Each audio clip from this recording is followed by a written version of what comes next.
Welcome to Chapter 3 of our course material. So far, we have discussed what is life and the properties of life. We also have looked at chemical basis of life and the basic chemistry involved. Now in this section, we are going to take one step further, moving slowly towards larger structures. This time we will be looking at molecules. Not only they are one step towards larger scale, but they also provide us a chance to see how the two previous themes overlap. So let's get going without a further delay. The first topic that I want to talk about with you is molecules. So molecules are formed when two or more atoms bond together. An important thing to note here is that unlike ions, molecules are electronically neutral. And I have included here a picture of one molecule. It is actually quite a fun one, but you see here is the caffeine molecule. Another noteworthy thing is that there are four main categories of molecules that living things are typically made of: carbohydrates, lipids, proteins, and nucleic acids. And during this session, we will have a look at all of these. As we do so, we will end up referring a few times to different food groups too. So you can consider this session also as a little bit of a nutritional discussion, while our main focus is on the chemistry and its effects on these important macromolecules. But before we do, there is some important terminology that I want to talk about with you. We should know the terms monomer, which refers to one unit, and polymers, which are made of many subunits. And while I realize that these may seem initially a little abstract, these terms will become important for us later on this chapter. So the first process that we will discuss about is known as dehydration synthesis. And while the name of it may not make much sense now, initially, after we have reviewed what happens in it, we break these terms into their components, and I promise then it will make sense. So what we have here is one monomer, and the second one, and third. So in dehydration synthesis, we start with individual monomers. And if you look at the term synthesis in the name, you will have a clue of what we want to do here. So we take these individual monomers and make something out of them. We synthesize something new out of them. And what we do is that we make a polymer. And this is done by joining these individual monomers together. Now they form a polymer chain. Remember, the number of the initial monomers and the resulting polymer chain's length could be as many as you want. I just happen to have space on this slide for only 3 of these. So to recap, by this point we have seen that we took our individual monomers, so single units, and combined them to form a polymer, so something that contains many units. So really, the name that we give to this process, synthesis, makes sense, right? And we're almost there. Just one more thing to add to this story. Well, while we are combining these monomers, remember, this will be a chemical reaction, just like the ones we saw earlier. We are left with some leftover material. Yes, it is going to be hydrogen and oxygen atoms that we are left with. And the extra hydrogen and oxygen makes water as a byproduct of this process.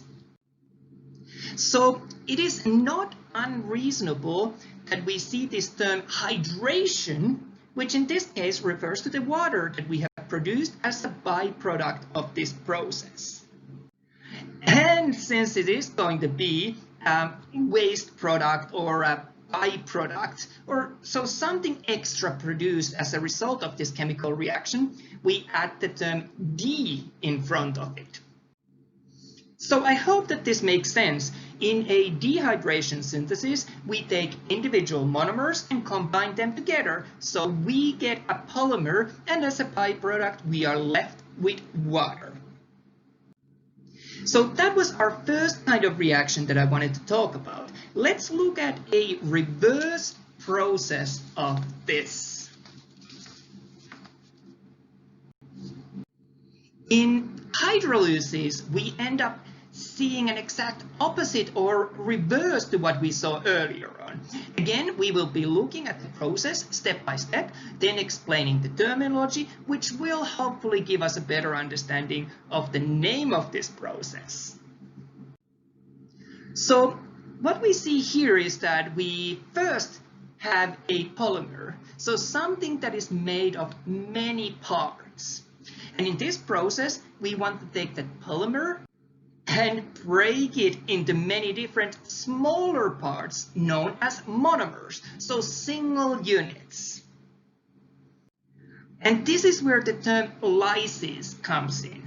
This term really means roughly breaking apart something. So in this process, we are breaking apart the polymer into monomer units. So far, that should make sense, right? And how this breaking apart process happens is by using water molecules to do it. So without water, we are not able to break apart this polymer into these smaller monomer subunits. So far, we should feel pretty good about this explanation, right? Well, let's throw in the last term that we want to look at. Since it was the water that was used to break this polymer apart, we will use again the term hydro in the name of this process.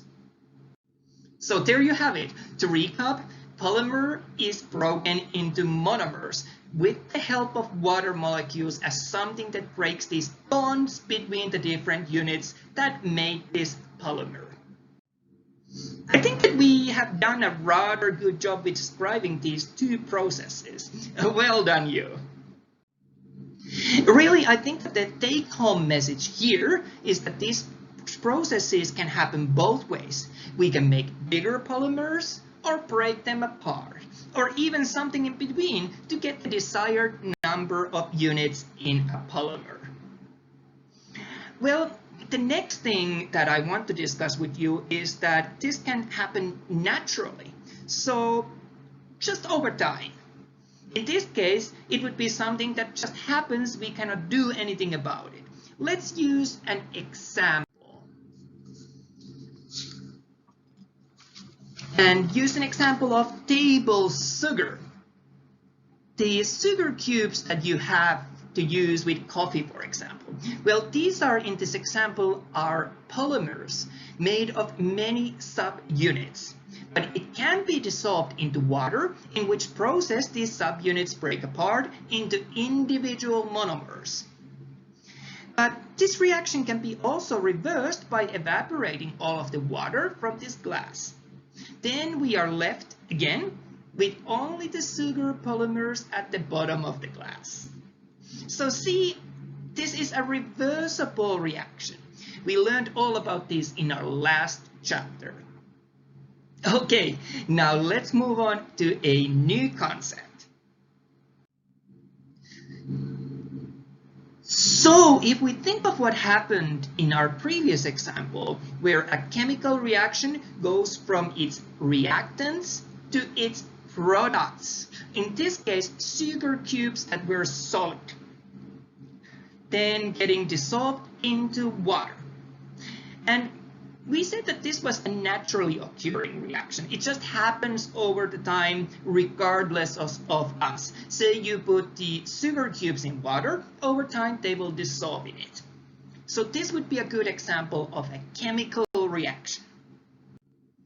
And while this graph may seem initially a bit abstract, stay with me. In chemical reaction, for something to happen, a certain amount of activation energy is needed. So a reaction needs to reach that point here in order for it to happen. So in order for these sugar cubes to dissolve in water, we must reach this point. So everyone's still with me. A chemical reaction will happen, taking the reactants and making them into products. And it will happen naturally over time, regardless if we want it to happen or not. And for it to happen, the reaction must just reach this activation point, which is sometimes called activation energy that must be met for the reaction to take place. Let's take this concept and change it a little around. Well, when we have something called an enzyme involved, things get mixed up a bit. How I often think of enzymes and tell my students to think of them is that they are something that assists a chemical reaction to happen. So remember that reaction that we saw earlier, it would have happened anyhow, anyway. But with an enzyme present, the enzyme will help this reaction to happen.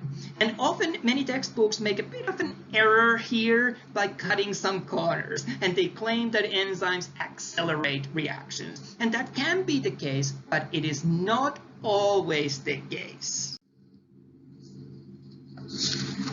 So there are many kinds of helps that enzyme can provide. It can be, as textbooks typically claim, to make the reaction happen faster, but this help can be also other kinds of helps. Not always that which deals with the speed of a reaction. It can be, for example, to make the reaction happen more easily or more efficiently. And let's see an example of this here. So what we see here is that now that we have added an enzyme to a reaction, the presence of that enzyme has brought down the activation energy needed for that reaction to happen. So an enzyme has helped the reaction, right? So what I have added to this diagram is simply a bit more explanation, showing that the presence of an enzyme makes this difference that we see here. But this is all very good. However, I want to know more. I want to know what an enzyme looks like. Well, let's have a look. So this is just a diagrammatic representation. In reality, these can look like many different things, but for our purposes, I have just picked one shape that I liked. So here we see an enzyme as this orange object, and we also see a reactant as this green block. So in this case, what would happen as part of a chemical reaction is that the reactant, so our green block, as I called it, would break apart into two separate components. That is the reaction. It would happen with or without this enzyme. But by adding an enzyme to which the reactant binds to, we are able to assist this chemical reaction. Note that this enzyme has an active site to which the reactant binds to. So not all enzymes can act on all reactants. They must be a correct fit. And another thing to note is that when a reactant binds to an enzyme, the enzyme itself will change its shape, as you can see here. So now the enzyme is helping this reactant and the chemical reaction is taking place. So the help could be that the enzyme makes this reaction happen faster, but it did not have to be the speed that is affected. It could be making the reaction happen with a lesser amount of reactants, or making the reaction happen more efficiently, or making the reaction happen in some other way more beneficially. So what happens next? Well, once the reaction has been completed, so in this example, the reactant has been broken apart into two products. The enzyme and the products separate, and the enzyme returns back to its original shape. What is noteworthy here too is that the enzyme can be reused. It does not get used during the reaction. There is still the same amount of it at the end of the reaction. And Just to make sure that this discussion doesn't get too abstract, I have listed here some examples of dietary enzymes that we might consider. So for example, we all know lactase. What does it do? Well, it breaks milk sugar. Or maltase, how about that? What does it do? It breaks maltose into glucose. Or sucrase. Sucrase is an enzyme that helps to break sucrose into glucose and fructose. Well, I want to introduce one kind of enzyme that is a good one to know.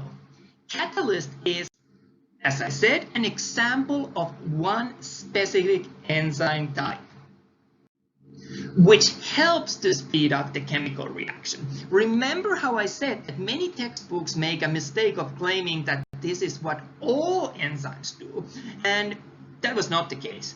Helping with a chemical reaction could be in many other kinds of help than just accelerating its reaction speed. But when we are talking about speeding up a chemical reaction, it is going to be especially catalyst that we are interested in. And I think that this is a great place for us to take a break at. Now that we have covered some of the basic concepts, we are ready to move on in our next video to look at these 4 important biological molecules that I mentioned earlier on. I will see you in that video.